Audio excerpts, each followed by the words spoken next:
Welcome to our channel. Today we how to reduce housing costs with roommates.com, complete guide step by step clearly.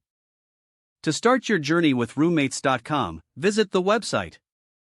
Create an account by clicking on the sign up button. Fill in your basic information, including your email address and a secure password. Confirm your email address to activate your account.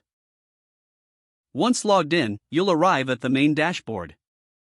Begin by selecting the option that fits your needs, finding a roommate or listing your available space. If you're looking for a roommate, fill out the form with your preferences. Include details such as your budget, location, and desired living conditions. Be specific about your lifestyle preferences, such as cleanliness and social habits. Upload a clear profile picture to help potential roommates recognize you.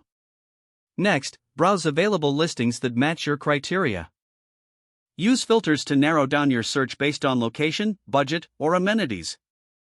Take note of any potential matches that interest you. Reach out to potential roommates by sending them a message through the platform. Introduce yourself and ask any questions you may have. Be proactive in setting up meetings, either virtual or in person. Discuss important topics during your meetings, such as shared responsibilities and house rules.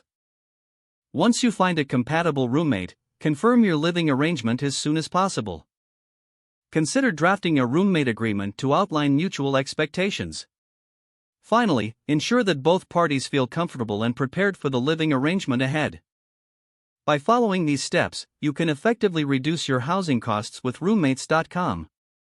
If the page does not load, refresh the browser or try again in a private or incognito window. Make sure you are using the correct email address, then retype it carefully to avoid small typos. If your password is not accepted, use the reset option and create a new strong password you can remember. Check your spam folder for verification or security emails, then complete any requested confirmation steps. Enable two-factor authentication if available to improve account security and reduce unauthorized access risk. After signing in, review your profile details so your contact information and settings are accurate and current. If you see an error message, note it down and try again after restarting your device and internet connection. Don't forget to like this video and subscribe to our channel for more step-by-step tech guides.